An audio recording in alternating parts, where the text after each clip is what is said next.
Welcome. This is the Staff Performance Evaluation Training for Supervisors and Managers Performance Evaluation section. This presentation will include an overview of the performance evaluation and process, performance evaluation tips for supervisors, a review of common ratings errors, performance evaluation meetings, and a performance evaluation timeline with key dates. Please note that a walkthrough of entering the performance evaluation in SharePoint for supervisors is available in a separate training. Similar to the self-appraisal, the performance evaluation was designed by the committees to be concise and user-friendly. The performance evaluation is a necessary feedback tool conducted by the supervisor as an assessment of the employee's work performance over the review period. Performance evaluation ratings in the form of an overall score will be used to evaluate an employee's contribution for merit-based compensation.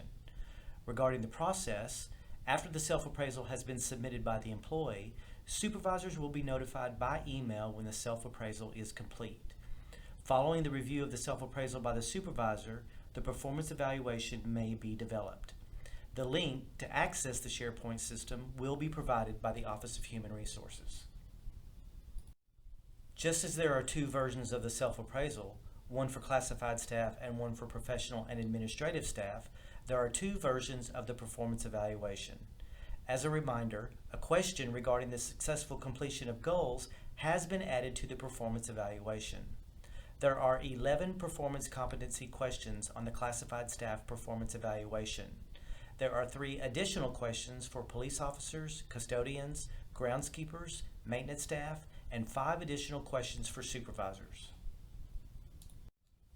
There are 12 performance competency questions on the professional and administrative staff performance evaluation and 6 additional questions for supervisors. As mentioned in a prior training on the self-appraisal, there's one link to the employee and supervisor page. The left button at the bottom will be where the employee will complete their own self-appraisal. On the right side is the supervisor button where the supervisor will be able to review employees' self-appraisal. The link to this page, as mentioned before in a prior training, will be sent to all employees through an email, or it can also be accessed through Knowledge Base under the Staff Performance Evaluation section. Let's assume the supervisor has pressed the supervisor box and is on the supervisor page. They've opened up an employee's evaluation and is about to enter. You'll notice at the top of the page, automatically populated fields are the employee's name, the title, the supervisor, the department, and the review period. Underneath that is a very important box. This will determine additional relevant questions based on the status of the employee. If the employee is a supervisor, a custodian, groundskeeper, or maintenance worker, or police officer, you will check that box so that additional questions will automatically populate to the performance evaluation. Also keep in mind, it's very important that you save every 20 minutes in SharePoint. The first section of the performance evaluation is the job definition section. This is the opportunity for you as the supervisor to review and note any significant changes to the employee's job duties since the last year's performance review. This is a section where you would note those significant changes so that they can be communicated to the employee. The next section of the performance evaluation are the performance competencies. This is a listing at the top of the performance evaluation page that lists the 5 different ratings.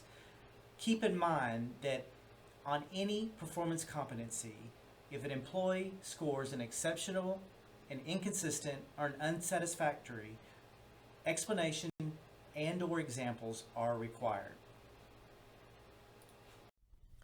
The next 2 slides are illustrations of the 5 ratings of the performance evaluation.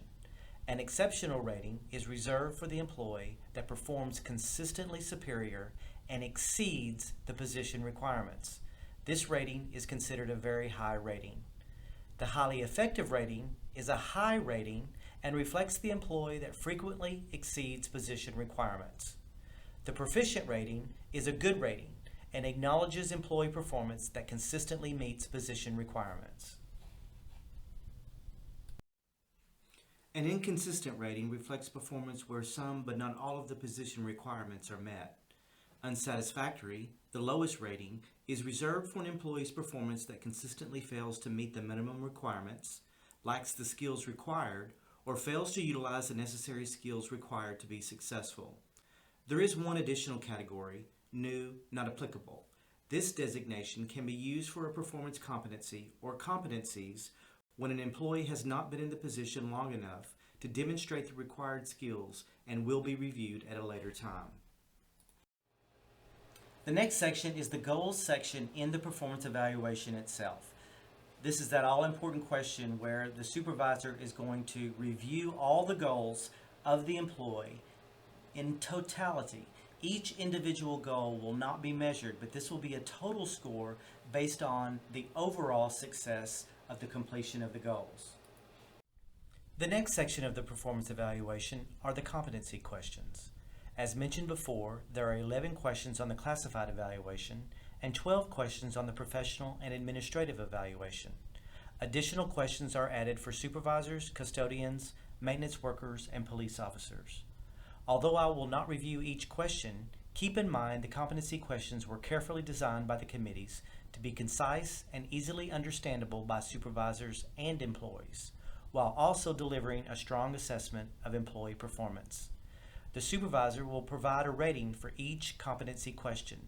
A rating of exceptional, inconsistent, or unsatisfactory requires an explanation or example.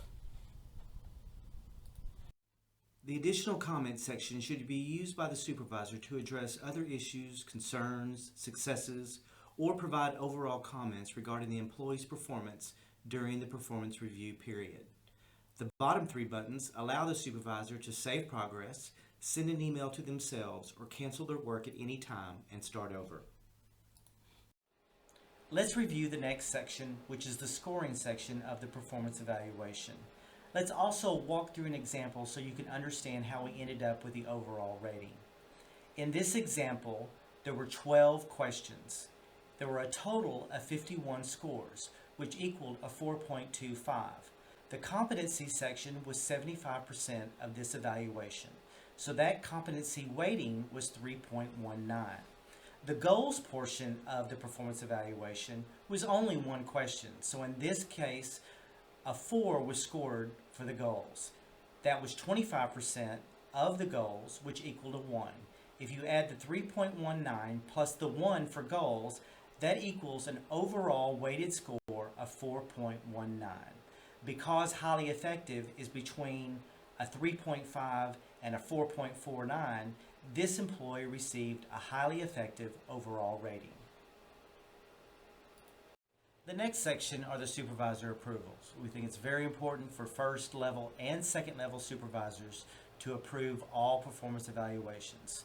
This portion is where the first level supervisor will sign and submit. Once that's done, an email will be automatically sent to the second level supervisor. The second level supervisor will have the opportunity to approve or reject the performance evaluation of the employee. If the second level supervisor chooses to decline, they will decline. It will automatically go back to the first level supervisor. We do not think it's important for supervisors to give comments at that point. Second level supervisors should pick up the phone, call the first level supervisor, and discuss what the issue is. Once the performance evaluation has been approved, then it's important for the second level supervisor to provide appropriate comments. Once the first level supervisor has received an approval from the second level supervisor, then it's appropriate to move forward with the performance evaluation meeting. After the meeting, this is where the first level supervisor will open the performance evaluation back up and click on the button that I have met with my employee. That will generate an automatic email to the employee. Keep in mind that the supervisor can add an attachment here. Now that we have reviewed the self-appraisal in our prior training and reviewed the performance evaluation form, I'd like to provide an overview of the process. Once the evaluation SharePoint system becomes available, an email will be sent to all staff employees with access to the system.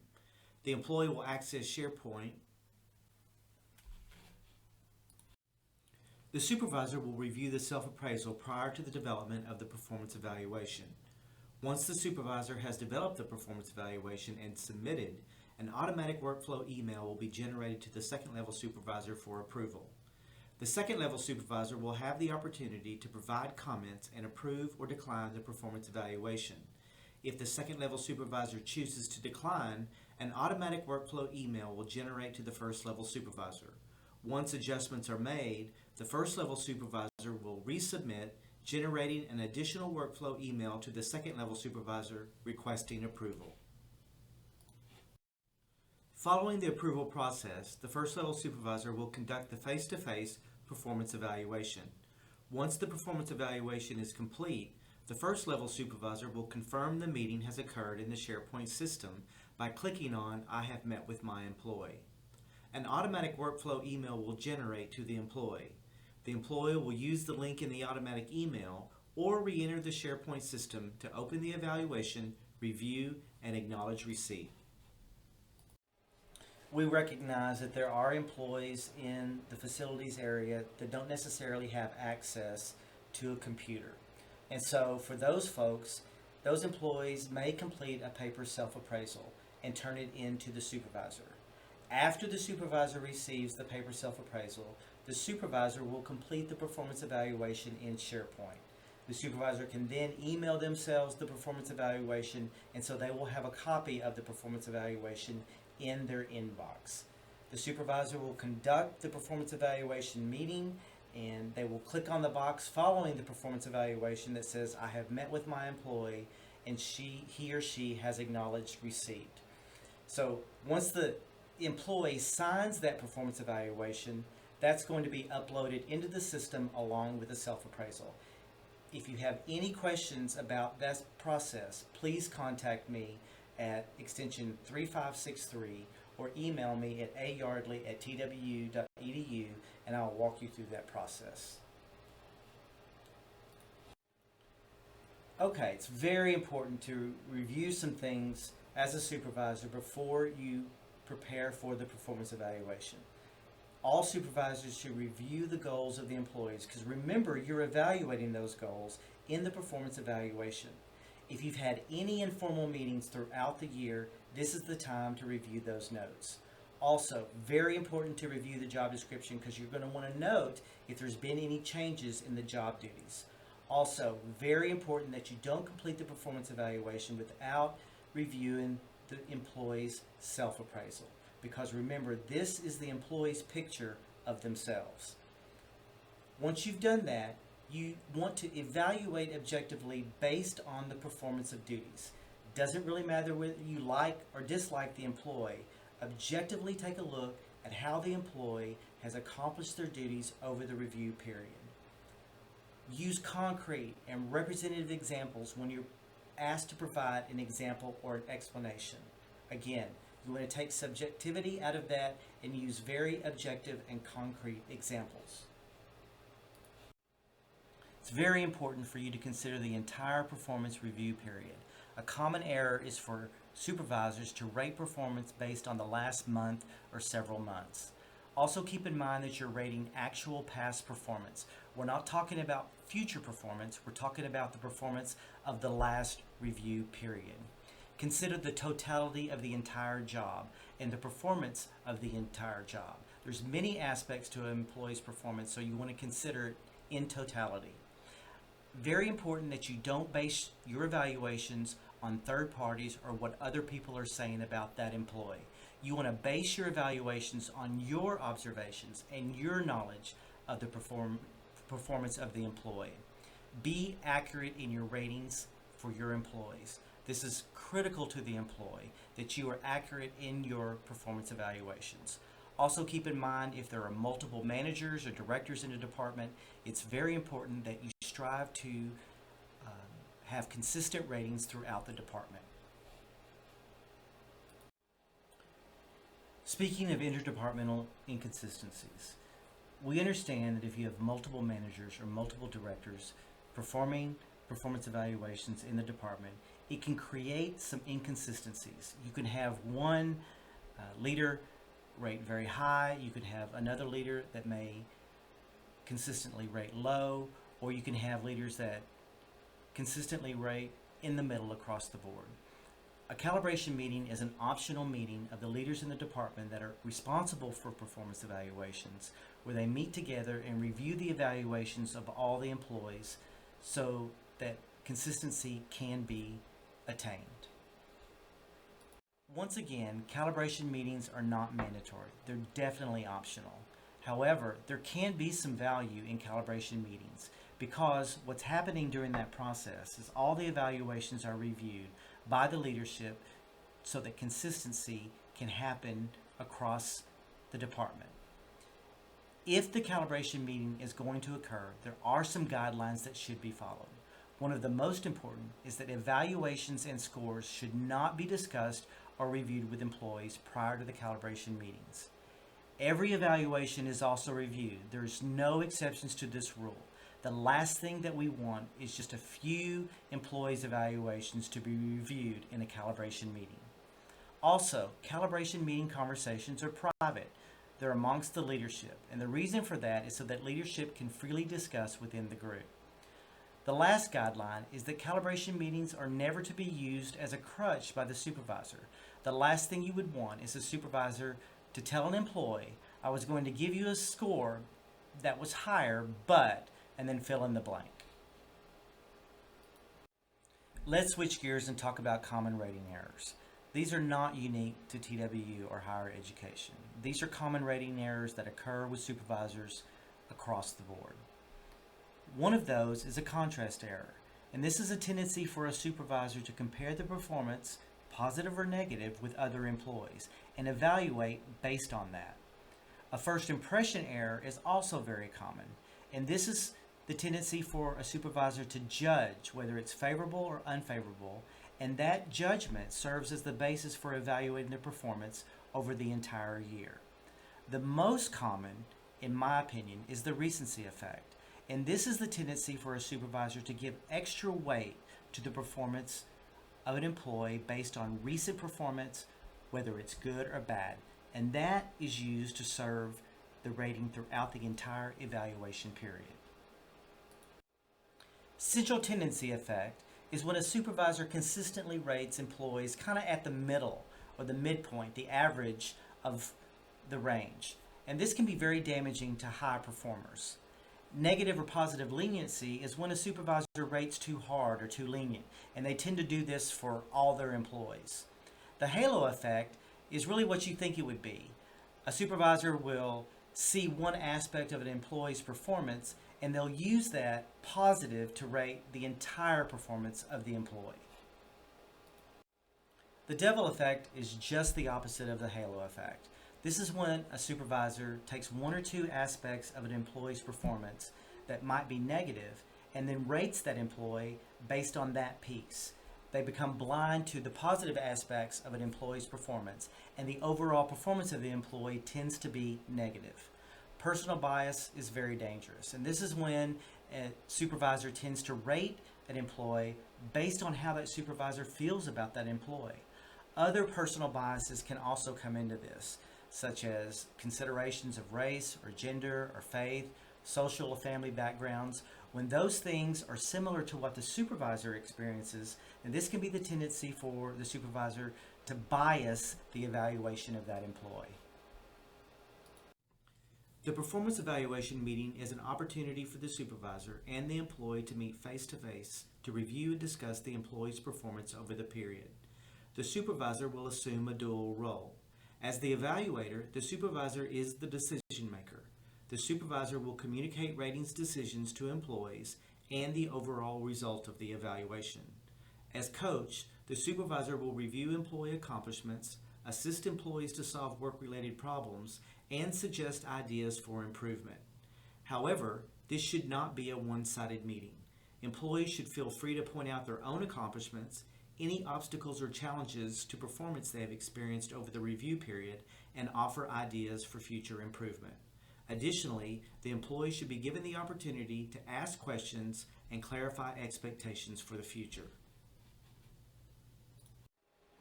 Okay, let's review some ideas of meeting with the employee for the performance evaluation meeting. Remember, this is a mandatory face-to-face meeting. This is not something that should ever happen over the phone or be sent to the employee by email. This is a face-to-face meeting that's scheduled with the employee. Always scheduled uninterrupted time and meet in a private place with the employee with few distractions. At a minimum, when you go through the evaluation, you want to at least allow the employee to read through the evaluation. But what's better is if you open up the evaluation from your computer and review each question and each rating with the employee.